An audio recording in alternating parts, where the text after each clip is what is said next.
Hello everyone, I'm John Riley with Montana Television Network. Today I have the honor of being joined by actor, producer, philanthropist, and currently new acquaintance of mine, Mark Wahlberg. Father Stu, I guess just to start off with, how did you hear about Father Stu? It started off like one of those jokes, walk into a restaurant with two priests and one of them starts pitching me on a movie. And the first go around, it didn't really register, and Father Orion and I were just trying to order our food, and then Father Benioff persisted, and something just made me pay attention to the story. I asked him to start over. And by the end of the meal, I said, I'm going to get this movie made. And that was about 6 years ago. And quite the journey to get here, but I'm thrilled that he brought the story to me. And to talk about that, as you mentioned, it was a bit of a journey. You changed writers. You weren't exactly happy with the first script. Mm-hmm. What about this script really spoke to you? Which is very common, by the way. I mean, we could have gone through 4, 5, 6, 7, 8 different iterations of the script. I think what happened was I was working with David O. Russell, and we had hired a writer, and she did a pass, and it was not in the direction that we wanted to go. And so I was like, okay, let me kind of start from square one, and was talking to Mel and picking his brain about what he did to get The Passion of the Christ made. And then I started talking to Rosalind Ross, who had written something else that I really liked, and she kind of got to a place, even though she wasn't raised Catholic, where she felt comfortable taking a crack at it. And so I said, okay, I kind of told her the story and connected her to Bill and everybody, and came back 3 months later, and it was literally the movie that I wanted to make was on the page.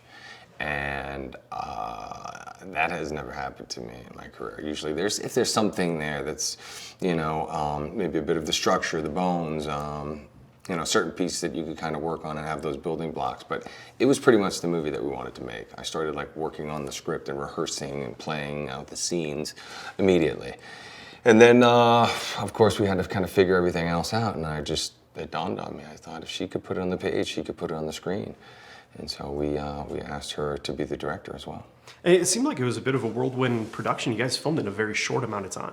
Yeah, 5.5 years to only shoot in 30 days. We're a movie that's pretty ambitious in its size and scope, spanning a couple decades, but we jammed it all into 30 days. And what sort of work did you do to get into the mindset of Father Stu? Between my own personal preparation for me having a troubled youth and all that stuff, and being in Hollywood and, being a man of faith and doing masses every week for quite some time, I was performing the duties as a priest in my home, but with another priest. And just, then when you have the material, then, that 6-7 months up until we started producing, I would act out the scenes every day. I would just play out the whole movie every day in the morning before I went to work on my last film, and at home at the end of the day, I'd get home and do the same thing. So we're pretty much ready to go. And that's what allowed me to be prepared enough to shoot it within the 30-day period.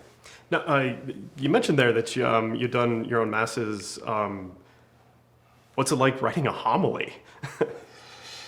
Usually, we would just kind of sit and talk about kind of whatever the readings were, and then of course where we were in life, and then talking about the movie and talking about Stu, and but yeah, I was just I usually I have a tendency to like to talk every once in a while, depending on where we are. Who's there. That's very fair. Yeah. So just a little bit more about the preparation for this. In this film, you went from fighting shape to father shape. What was that like? That was probably the toughest bit, only because I had to do it within that 6-week window. And so the eating is just, and everybody thinks, oh my God, you get to put on 30 pounds. I mean, that's got to be a dream come true. But it's not if you're doing it in the way that I did it, where you're consuming 7,000 calories a day for the first 2 weeks and then 11,000 for the last 4 weeks of the movie. all while trying to do it in the healthiest way possible. So it was not like, oh, I had cake for breakfast and then pancakes and cinnamon rolls and ice cream and all the things that I was hoping would be on the menu. And it wasn't really even like the kind of actory thing, which I've been guilty of many times, talking about how much I had to suffer to play the part. It really was such a big part of Stu's transformation. I mean, everything was really, a lot was predicated on his physicality, and he was big, strong, angry guy beating back at the world that he thought had done him wrong for quite some time. And then as he started to lose all of that, his spirituality soared. But to really see what the disease, the toll that it had taken on him, he wanted to really be able to convey that in the most truthful ways and visual ways possible. Now, to talk about the disease, something I was very impressed with, having had the opportunity to meet you. I know I only ever knew him in a wheelchair. You really had the hand motions, but also the lack of muscular ability in the face as well. How did you capture that so well? Well, we had done some research and obviously seen as whatever video and pictures were available of Stu, but I also saw my dad go through not the same thing, but something similar. My dad had had a couple strokes and had a battle with cancer and lots of other health issues, and so he had lost the movement in his hands and all those things. So it was something I had seen quite a bit in my own real life. And now to change topics a little bit, Father Stu was a huge movie buff. Yeah. If you could have seen any movie with him, what would it have been? I would have to say Armageddon, only because I've never seen Armageddon. I'm not a big Armageddon fan, but he was quoting it like it was scripture on one interview that I saw. So I would definitely want to see it with him to see what he got out of that. That was so enlightening. And I know that him and his dad had seen The Fighter together, so that would have been pretty amazing to see. I was going to say, because I've interviewed plenty of friends and families of his in recent weeks. He definitely would not have been objective to you portraying him, but he never would have thought of been so lofty to say, "Oh yeah, Mark Wahlberg should play me in a film."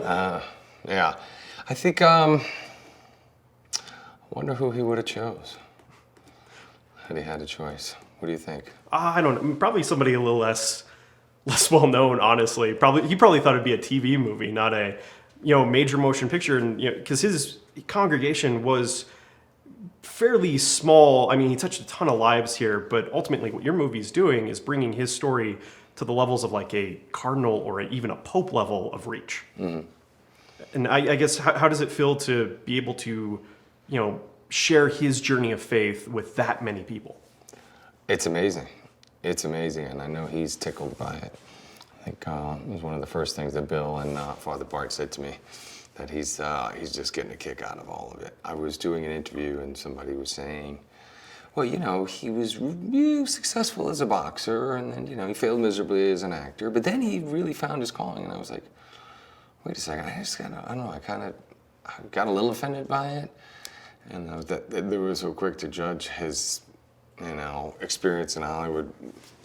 It's a difficult place to navigate, and then it dawned on me. I said, wait a second, we're actually here right now promoting a major motion picture being released by a major studio. I'd say that's a success in Hollywood. Oh, I was going to say, I mean, to quote him, God's got a sense of humor. Yeah, absolutely.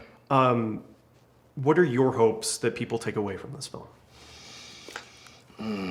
Everybody who sees it is touched in their own personal way, which is fantastic. And I'm just hoping that Stu's dedication and commitment and service to God is going to rub off on people, and it's just going to challenge them when they're walking out of the theater on a very emotional high to just try to do a little bit more, just be a little bit better, just do their part.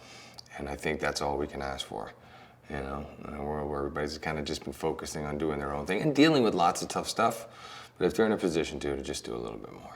And it seemed like, messages that I got from the movie is that never give up on finding joy in life. Oh, absolutely.